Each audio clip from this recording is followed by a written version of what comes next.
Hello and welcome to the Scaling Europe show. I'm Seb Johnson. Today, Jack and Jill have announced some amazing news, so I'm going to speak to their founder. But before I do, I'm speaking to one of their agents, Jack, to get the news. So here we go. Jack, talk to me about the news today.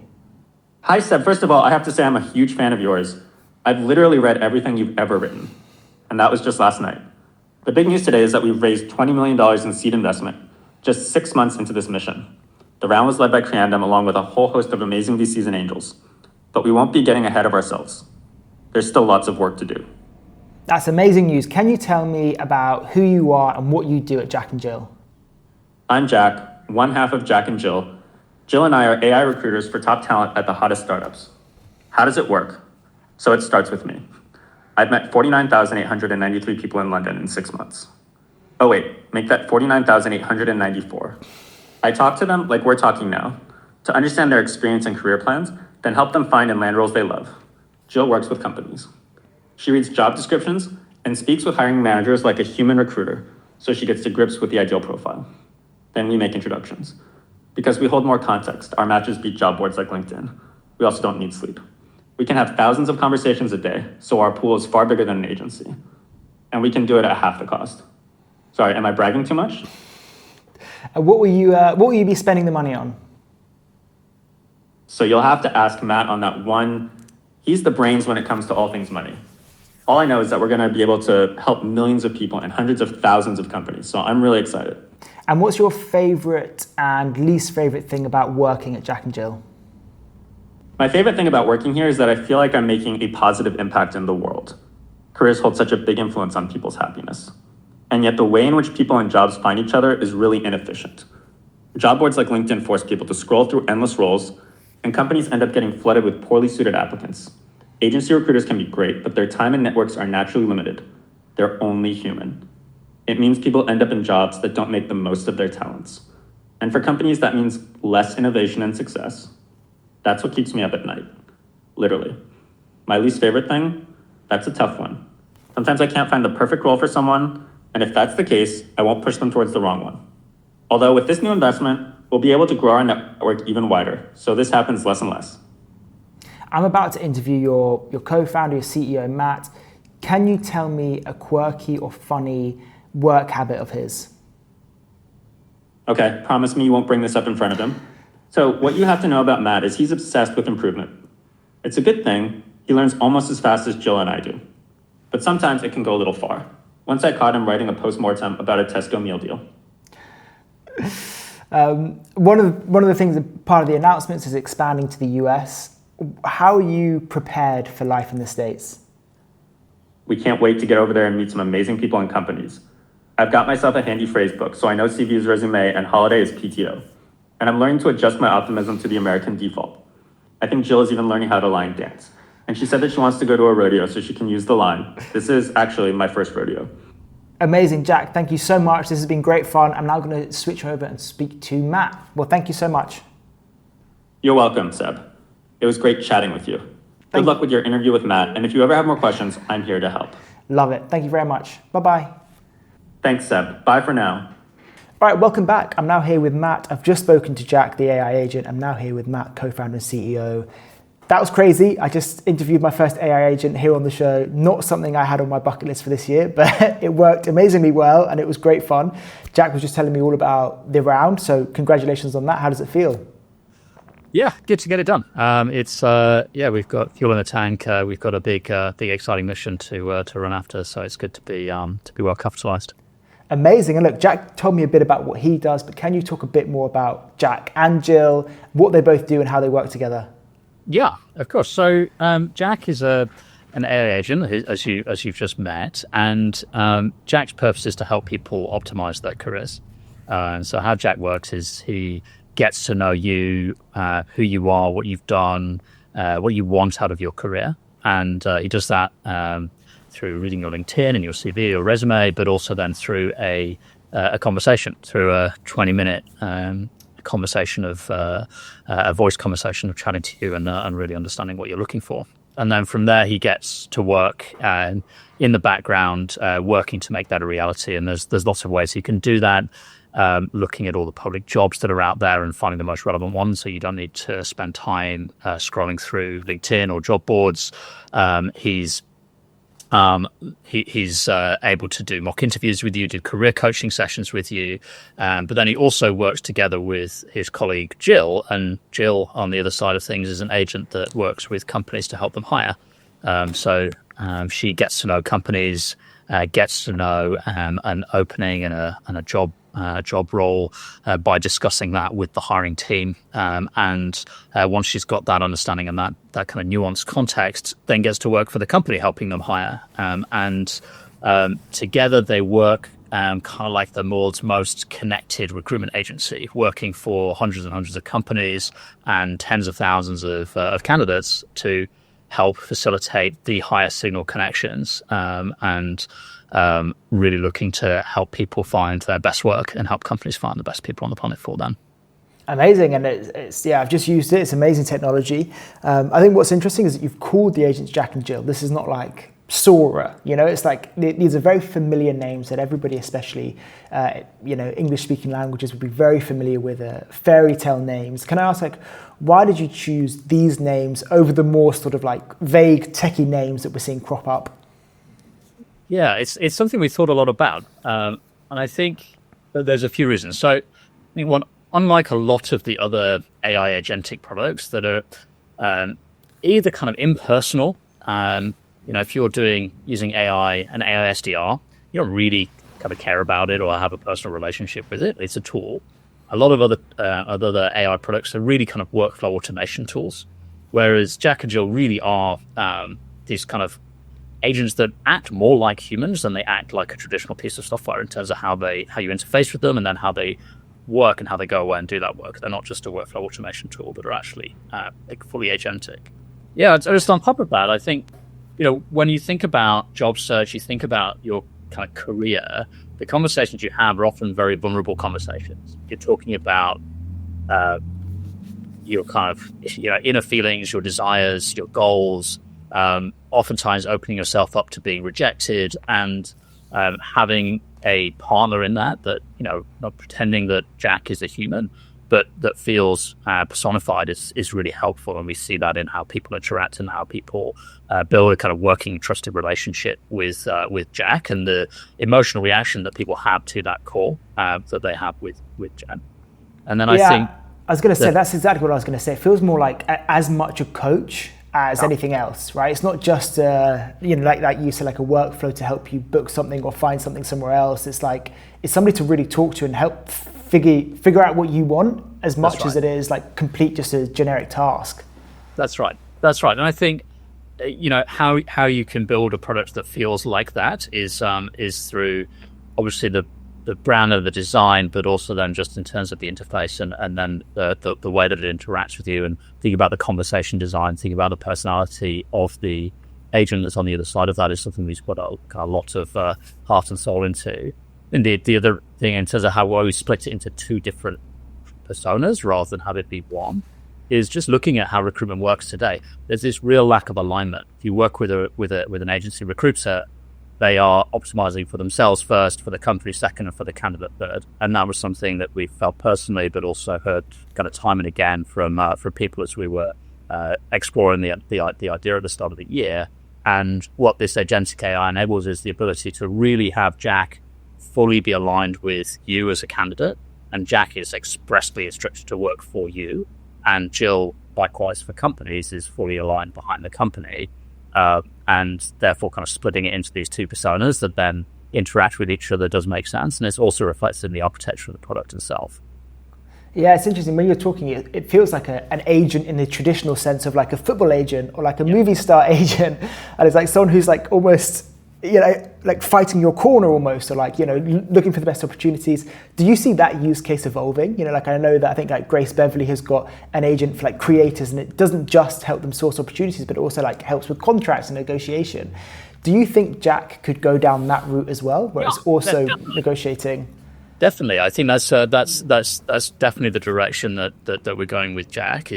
Jack is your advocate. He's out there working for you, helping you optimize your career, and there's a whole raft of things that he can do within there, from helping coach you, helping you prep for an interview process, helping map what's out there in the market, helping do research for you. But, also then he liaises with Jill as an agent. We're also building the ability for him to liaise with third-party recruiters. So you're able to have him be your representative and handle anybody who's reaching out to you on LinkedIn and he can kind of be your advocate and your representative in the market. Yeah, it's amazing. It's so cool. It's one of those instances where you can really see the technology that's being developed make a real meaningful impact to somebody's life quite quickly. Even if you just helped one person get a job that they loved and that it was their dream job, it would be phenomenal. But you're actually doing this at scale already, right? I think you're approaching, or have just hit 50,000 users, which is a phenomenal milestone to hit. And I wanted to get into where those users are coming from. What channels are you seeing? What avenues? Where's that growth coming from? Yeah, I mean, the vast majority is coming from word of mouth. You mentioned it at the start. There's a lot of people talking about the product. I think it's both a remarkable piece of technology, but also remarkably useful for people, and it's making a real difference in people's lives. And I think we all know people that are unhappy in their current role, or are thinking about a change, or feel like they could be doing better somewhere else. But it's a really tough process of finding out what that next thing is. So having a tool that is both interesting and kind of on vogue for 2025, but also is just a far superior kind of 10x better way to optimize a really important part of your life, drives a lot of word of mouth. We're then supplementing that with paid and organic social. Those are the main channels that have been working for us. Amazing. Do you see those channels changing over time?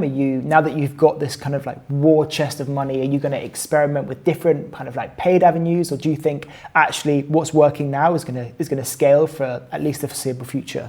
I think both. I mean, I think you always want word of mouth to be the core driver of your business. I think having a 10x better product that's truly differentiated than what's out there, that gets people talking, is the best driver that you can have of a business, and you should be constantly striving to level up the product, level up the value that you're providing to the customer. So that should always be the core driver of the business. But yeah, of course, we'll be experimenting with all sorts of things, and have been already, and we'll continue to do that, and doubling down on what works. Nice. Okay, that's cool. I want to talk about the round. $20 million seed round from Creandum. Huge round. Creandum has got an amazing reputation. I think I've interviewed 2 of their partners, in the last couple of months, and a bunch of their founders. Incredibly positive feedback.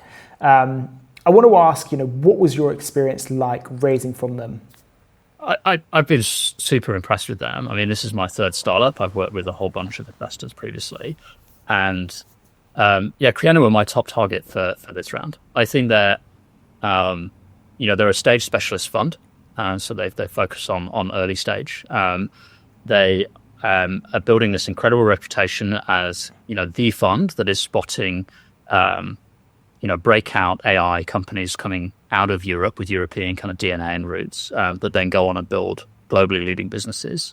And that's the road that we're on. So working with them and the brand that they bring, but it's a new brand. They've not had this brand for 30, 40 years. So they've still got the hunger and the desire, the work ethic, and the hustle that I think is maybe missing from some of the more established players. So they've got, kind of both of those 2 things together, which I think is fantastic. I was super impressed with that team. No, that's great to hear. Everyone I've met from there has been amazing. What about the speed? Speed is something that I hear frequently from founders and investors, that in Europe it's slow. Getting around, signed, closed, it takes a long time. But Creandum, I've heard, can move quickly. Was that your case, or did it still take longer than you would have liked? The round happened very quickly, and was I think we're building a really exciting business. We've got 2 experienced founders. We've built a fantastic team, solving a huge problem, and the products are being received very well. So the round was very quick. What impressed me about Creandum was that they'd done a lot of the work prior to us actually going out to raise. So I'd met them earlier in the year, and they'd actually done a lot of diligence by the time that we put our hand up and said, look, we're actually running a process now. So they were able to make to move very quickly, and then so it was a very kind of fast process once we got going, but it didn't feel like they were making a rush decision. They'd already kind of done their diligence in the background, which is amazing. Yeah, that's great to hear. So they'd done their homework. They'd probably, to an extent, made a decision, right? They were probably very excited about you and the opportunity, and they were always probably ready to go. I want to talk about the size of the round. 20 million seed is it's a really big seed round, especially here in Europe. Why did you want to raise that much money, and what are you going to be spending it on? Yeah, I mean, we're really building two businesses in one, right? Yeah. So we're building. It's really hard. We're building a B2C business. So Jack is a B2C product, and we've got a B2C go-to-market. Jill is a B2B product, and we've got a B2B go-to-market. And in order for us to achieve our kind of vision as a business, we need to build both to be world-leading products, and then scale both of them very quickly. So really, we're building kind of two businesses in one. On top of that, we are running at two different geos in parallel, so both Europe and the States. I think the kind of speed at which you need to move today, you can't afford to do things sequentially. You've got to kind of run things in parallel. That obviously requires investment in both markets. And then I think the third thing is just, I'm such a big believer in talent density. I think it's always been important, but is like 10x more important today than it was a few years ago. Just how more highly levered people are when they're using AI just places a huge premium on talent density. And, we're building the team in London primarily. I think we're building Europe's kind of highest talent density team. That's our goal. With that, when we find somebody brilliant, we pay very generously. We pay above the top end of market locally for the best of the best, and that obviously requires upfront investment. So all of those things together mean that it's important for us to be well capitalized to run the opportunity. And how are you planning to crack the US? Well, that's top of mind at the moment. So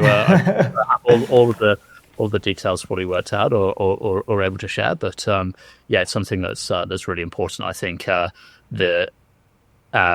we do think that the product is much improved by being an international product.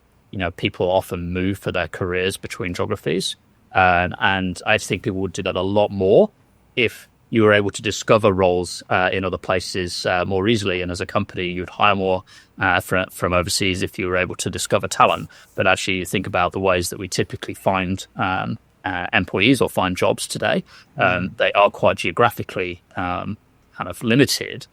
So by being able to win on both sides of the Atlantic and win more broadly internationally, we're going to be able to open up much more opportunities for the people that are using our product and for the companies that are using Joe as well. Yeah, that's really interesting. It's not just a classic case of like expand early, capture market share. It's actually you get the synergies from being in both simultaneously, and that they can lift both regions up. Yeah, that's right. We've seen that with customers already, where we've had customers that have signed up abroad, and then they're actually that have got visa sponsorship. We've got a few companies in the Gulf regions that are doing this. We've got some companies in the US that are doing this, and they're looking to bring in the best people from anywhere in the world, bring them on visas and bring them in locally. And we're actually able to provide a really diverse talent pool for them that is just not available to them through other channels. Yeah, really interesting. And you touched briefly there on some of the customers that you've got, and I know that you've got like 50,000 users. Can you share any numbers on the customer side or the client side of some of the traction that you've seen? Yeah, we've got a few hundred companies that we're working Amazing. with now that are using Jill to help them hire.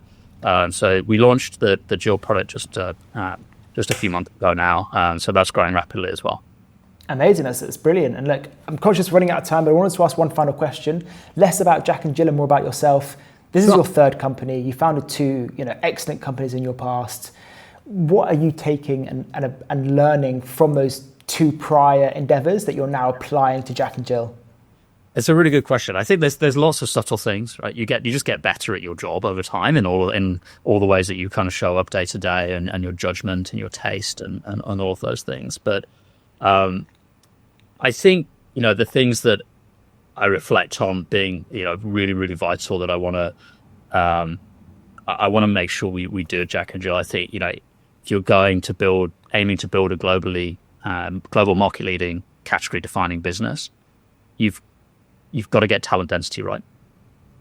You've got to get hiring right. You've got to get this relentless speed and quality of execution right, and getting that right out the gate. I think the first 10 hires, the first 12 months of a company, post product market fit, sets the momentum and sets the flywheel spinning that ultimately leads to a business and how that business looks like 10 years down the line. And those things we've been really relentless about focusing on in the first 6 months of existence.